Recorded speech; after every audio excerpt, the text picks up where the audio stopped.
मेरा नाम उमेश है और मैं गोरखपुर के पास एक छोटे से गांव का रहने वाला हूँ। मेरी उम्र 20 वर्ष है और कद 6 फीट है। आज मैं आपसे अपनी एक सच्ची साझा करने जा रहा हूँ। भाभी ने बुझाई हवस ही आग कहानी सुनकर आप जानेंगे कि कैसे मैंने अपनी गोरी चिकनी भाभी का आनंद लिया और लेता आ रहा हूँ।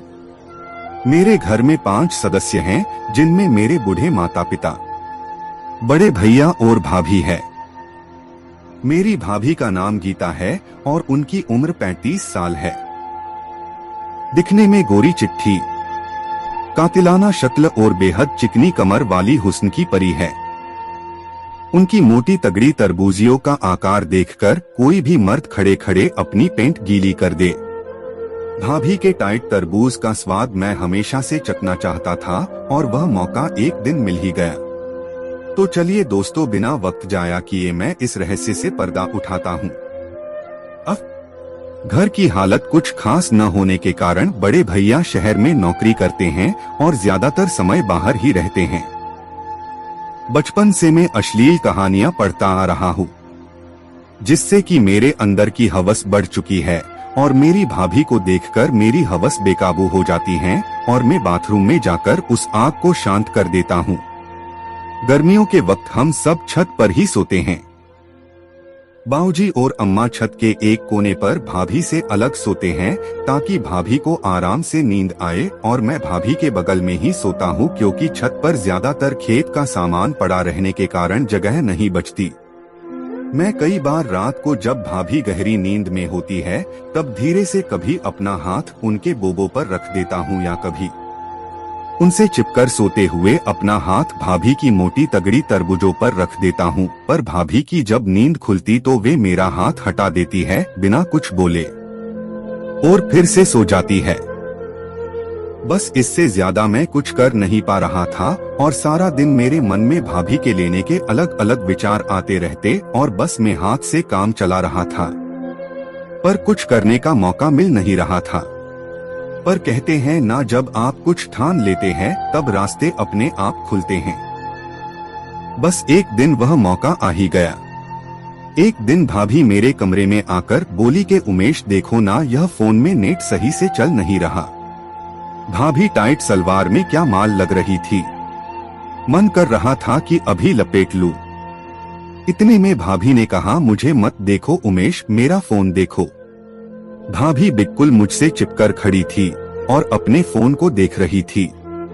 मैं उनके सामने फोन में सब कुछ चेक कर रहा था। इतने में मैंने देखा कि भाभी फोन में 6 वीडियोस डाउनलोड कर रखी थी। यह देखकर मैं दंग रह गया और भाभी की ओर एक शरारती हंसी से देखा। भाभी मुझे देखकर शर्मा गई और फोन छीनकर बाहर जाने लगी और बोली, बाद में ठीक कर लेना, मुझे काम है, और चली गई।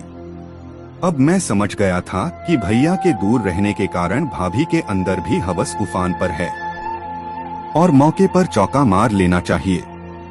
और मैंने मन ही मन ठान लिया कि आज रात को भाभी का ले ही लूंगा।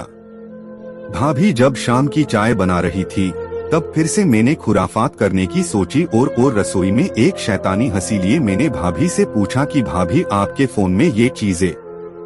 तो नजरें छुपाती भाभी धीरे से बोली कि भैया तो है नहीं, बस यही सहारा है। तो मैंने भी बिना शर्म के जवाब दिया कि मैं हूं ना। मेरे जवाब से भाभी एकाएक सन्नसी हो गई और बात को काटते हुए बोली, हटो, चाय ठंडी हो रही है, अम्मा बाऊजी को दे आओ। मैं भाभी के इस उत्तर को एक छोटा सा इशारा समझ चुका था। बस रात का इंतजार था। अम्मा बाऊजी जल्दी छत पर सो चुके थे और मैंने भी रोज की तरह अपना बिस्तर भाभी के बगल में लगा लिया। भाभी मेरी तरफ अपनी पीठ कर कर सो रही थी। मैंने भाभी को फिर से पूछा कि भाभी आपका फोन ठीक कर देता हूँ, पर भाभी ने जवाब नहीं दिया, शायद गहरी नींद में थी।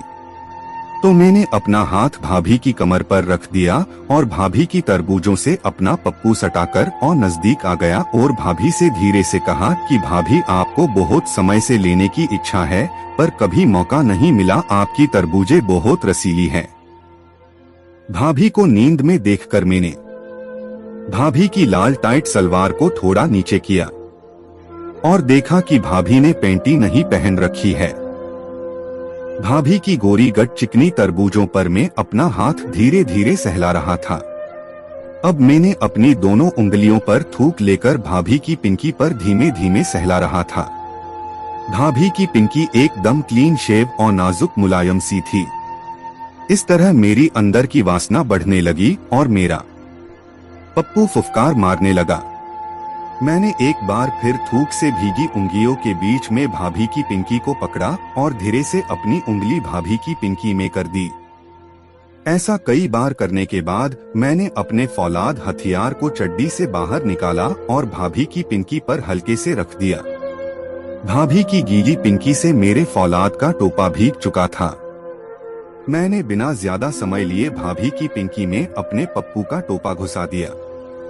जैसे ही मेरा पप्पू भाभी की पिंकी में जाने लगा, भाभी सिसकियां लेने लगी। भाभी की सांसें बढ़ गई और तेज धड़कन को मैं महसूस कर पा रहा था। भाभी नींद में नहीं थी, सब सुन रही थी, बस सोने का नाटक कर रही थी। मैं घबरा गया और अपना फौलादी पप्पू भाभी की रसीली पिंकी से निकालकर भाभी से कहा, भाभी आप जग रही थी। भाभी ने बिना कोई उत्तर दिए अपनी मोटी गोल चिकनी तरबूज मेरे जांघों से बीच में चिपका दी और मेरा पप्पू अपने हाथों से अपनी पिंकी में डालती हुई बोली, रुक क्यों गए, जल्दी करो। मुझे हरी झंडी मिल चुकी थी। मैंने फिर से भाभी के पेट पर अपना हाथ रखा और अपना फौलाद को फिर से धीरे धीरे भाभी की पिंकी की गहराइयों में उतारने लगा। हर एक इंच के अंदर जाने पर भाभी पहले से तेज सिसकियां ले रही थी। अब मैंने एक जोर का धक्का मारकर अपना पूरा 8.5 इंच का पप्पू भाभी की पिंकी में उतार दिया और भाभी धीरे से चीख की, अरे मोरी मैया, उफ, आह। मैं भाभी की गर्दन को चूमते हुए भाभी की पिंकी में जोर जोर से धक्के दे रहा था और भाभी भी साथ दे रही थी। भाभी की पिंकी से निकलते पानी से मेरी जांघ तक गीली हो गई थी, पर मैं बेकाबू हो चुका था। थोड़ी देर बाद मैंने अपना रस भाभी की पिंकी में ही खाली कर दिया और धीरे धीरे धक्के देता रहा। अब मैं और भाभी दोनों पसीने से लथपथ एक दूसरे के पास में लेटे हुए थे। भाभी मेरे तरफ बढ़ी और मेरे कान के पास आकर धीमी आवाज में मुस्कुराते हुए बोली, उमेश तूने तो मेरी सालों की प्यास बुझा दी। तू तो छुपा रुस्तम निकला, और मेरे गालों पर चुमकर मुस्कुराने लगी। मैंने भी भाभी को चूमते हुए कहा, भाभी अब यह प्यास में रोज बुझाया करूंगा। हम दोनों ऐसे ही एक दूसरे को देखते रहे और न जाने कब सुबह हुई पता ही नहीं चला। गीता भाभी को लेना अब भी मुझे सपने जैसा लग रहा था। मेरा मन कर रहा था कि भाभी से अलग ही न हो, बस उनके गोरे बदन से लिपटा रहूं और दिन रात तबाही मचाता रहूं। आज भाभी पहले से बहुत ज्यादा खुश और खिली खिली लग रही थी। सुबह सुबह भाभी को चाय बनाते देख मैंने भाभी को पीछे से कसकर पकड़ लिया और उनकी तरबीजों पर अपना पप्पू रगड़ने लगा। भाभी की गर्दन को चूमते हुए कहा, क्यों भाभी, रात को मजा आया, आप बहुत हॉट हो उम्मम। भाभी, हटो उमेश, बाद में कोई देख लेगा, हटो। हमारा घर काफी छोटा होने के कारण भाभी को अम्मा बाऊजी के होते लेना खतरे से खाली नहीं था, इसलिए मैं बस रात के भरोसे ही दिन काट रहा था। मैं भाभी को ठीक से लेना चाहता था, उनके जिस्म के हर एक हिस्से हो नापना चाहता था, पर कैसे करता, इसी सोच में बेचैन था। लेकिन मेरी किस्मत ने मेरा साथ फिर से दिया और सुबह सुबह मेरे चाचा घर आए। चाचा ने आकर अम्मा बाऊजी को एक हफ्ते की तीर्थ यात्रा पर चलने की तैयारी करने को कहा। चाचा चाय पीते हुए बोले, उमेश तू जल्दी से अम्मा बाऊजी का सामान बांधकर तैयारी कर दे। बड़ी मुश्किल से कल सुबह ट्रेन की टिकट मिली है, देरी मत करना। चाचा की यह बात सुनकर मैं खुशी से झूम उठा। मेरे मन में बस भाभी को लेने के ख्याल ही घूम रहे थे। मैं भाभी को अच्छे से लेने के लिए उतावला हो रहा था, मन में लड्डू फुट रहे थे। मैंने भाभी की शैतानी नजर से देखा और मुस्कुराने लगा। भाभी भी मुझे ही देख रही थी और मंद मंद मुस्कुरा रही थी। चाचा अपनी चाय खत्म करके जल्दी में चल दिए। पूरा दिन अम्मा बाऊजी के लिए तैयारी करते करते मैं और भाभी थक चुके थे और रात को बिना कुछ किए सो गए। मैं अगली सुबह अम्मा बाऊजी को चाचा के साथ ट्रेन में बैठाकर घर लौट आया। मेरे अंदर हवस की सुनामी उफान पर थी। मैं घर लौटकर सीधा भाभी के कमरे में गया।